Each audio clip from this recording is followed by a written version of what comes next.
coming in. You can see they are progressing. They are pushing forward. They are determined to get this crowd down to a mere few. And in this protest, Gaynor Hall, you are in the back there. You are looking at this. Do you see them progressing? And have you heard officers say anything as to the tactics and what they're going to do? The police should be protecting the Native Americans against the U.S. government's aggression. But instead, they had cops. But I can tell you what I know. They are pushing I know that Dana does have a delay, so she's unable to talk to us right away, but you can hear them on the bullhorns talking. Gaynor, are you there? Pushing those. It sounds like you can hear her a bit, but it's way too low for people at home to hear. There she is. There's just a wall of police. You can see all of the blue helmets. All of the blue helmets just pushing, advancing, pushing these protesters west down Cermak. A little bit earlier, you could hear the officers move, move. 3 rows of officers with these blue helmets slowly walking west, pushing the protesters. Then you just see the protesters, that first line, many of them holding up peace signs, some of them taunting, yelling profanities at the officers, and the officers just standing their ground, slowly continuing to push them west as they continue to try to clear out this area. Micah? All right, Gaynor, we can see that exactly what you're saying. That's what they're doing. They are advancing. They are pushing them. They are literally almost off their feet, the protesters, because they're pushing with such movement. Well, what they're doing is they have them in that wedge. And so the protesters have nowhere to go but in the direction that the police want them to go. And so the police have now clearly cordoned off an area, and they're using their bicycles that we can't see, but that's the first line they use, is to bring up those bikes and form a wall and a corridor, and they can just push them back at will. And you see the line going back there in the rear? They're going all the way to the front to reinforce the front of the line.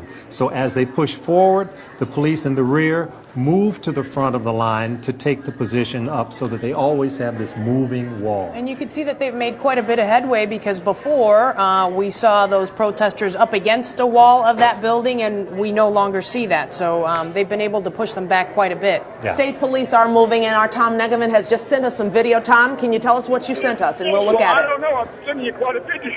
Well, it's something with the state police, from what I understand. The state police moving in. I'm sorry. What we've got is the line continuing to move west. We're almost at State Street right now, and a lot of these folks continue to think that what's going on is a game. They're dancing in front of the riot police. They're making peace signs in the faces of riot police, who just continue walking forward. It's a form of passive resistance. You know, we talk about the Black Bloc, and we really need to clarify, Black Bloc is not a group. It's a style of resistance. It's a form of protest. It's generally an anarchist, violent form of protest. But in some cases, I'm not going to say just as hard as riot police and state police or National Guard trained to deal with this. Protesters train for it too. They prepare. They know what to yell. They know how to mobilize. They know how to resist in a way that frustrates but does not constitute grounds for arrest. And they're chanting, let me get in a little closer. Well, they are right now really getting them into a corner. Definitely getting them to a corner. And you say that we talked about this. These protesters are pretty much professional, but do you think that they planned for the force that's being reckoned against them? You know, these guys are out in full force. They're out in full force, all right. And they're out in such a way that it drags this out. It drags out this process in a way, actually, that I didn't really foresee. I mean, they've got a lot of their membership who portrays themselves as members of media, documenting this event, slowing it down that way. They've got others who slow it down via the other passive resistance approaches I've mentioned. I mean, this is what democracy looks like. We're taking another arrest going on. This gentleman had on one of the faces, the anonymous group faces that look kind of like the Joker a little bit. Let's go to Julie Unruh, who has a bird's eye view of what's going on. Julie. watching a series of arrests on the back end of this protest now. The rally has moved towards State Street. It's making its way there slowly with the people that were pushing back against police. But here's, you can see a gal right here in her purple shirt and her bandana being walked away. She's one of the compliant ones. We also have an officer down here on the ground just to my left, Calvin. Take a look. Maybe he's just overheated. Again, everyone getting treatment out here if they need it would appear. But those folks getting arrested are being whisked off to the squadrons that you guys saw come through Cermak just a short time ago.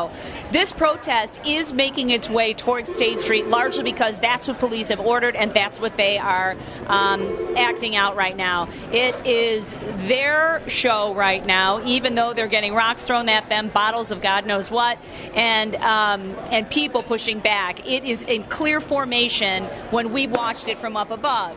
I will tell you that on the back end of things, we're seeing tired officers coming off the lines, removing their heavy equipment and their shields as they're coming out for a breath of fresh air. It's tight in there, and it's still pretty hot out here, even though the sun is starting to go down. The winds have died down. That was actually helpful at one point. We never got that rain or that hail that we talked about that was expected in this area, but I will tell you, these protesters are having a relative amount of success, too. This is Barack Obama's hometown, and they are reminding us of that, the protesters, that is.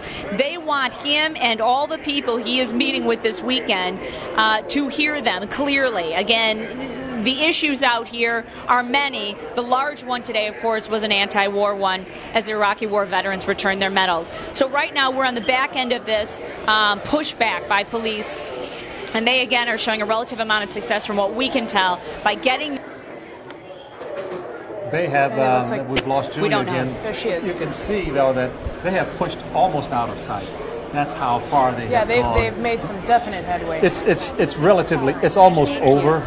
They can push now forward so easily. They brought these guys who are on camera now, who are on the front row, back to the rear so that they can be refreshed and takes some of their gear off, get some water, while they are replaced by another front row of officers who are in turn doing the pushing now for a while, and the protesters are just being pushed all the way outside. And I would imagine that possibility of tear gas is now dwindled down to nothing. Oh, yeah. There's no need to use it at this point. I think it's and I don't know if zero. Julie or Tom can tell us, have those officers now taken off those gas masks, and that's not even an issue at this point? Oh, I'm sorry. I thought that question was answered. Yeah, that was the de-escalation I was talking about earlier. You know, they asked them to mask up at one point, and they did. They all dropped to a knee. Way back now at 22nd in Michigan, and they masked up. You know, they removed their helmets and they put those masks on. It's pretty quick, but just as quick as they got them on, they went around and said, no, we're not ready for this yet. We're not in need of this yet. We can do a better job with clear lines of sight, clear vision, and the lack of impediment that a mask sometimes brings. It also sends, of course, that message that we're ramping this thing up unless you guys get out of here. And I think they were ready to try a less aggressive approach, which is this march out, this human line marching the protesters out of the area, which they've almost succeeded to do. There is nowhere for with these just the folks to go force right and now. without the tear gas and things like that. We should also say we did see the officers come out a little overheated. It is 79, almost 80 degrees out there. But as far as storms, because you guys were expecting storms in that area, there were some storms in the suburbs, but right now they're not expecting anything in the city where you guys are, at least for 40 more minutes. So, and we're looking at some radar right now.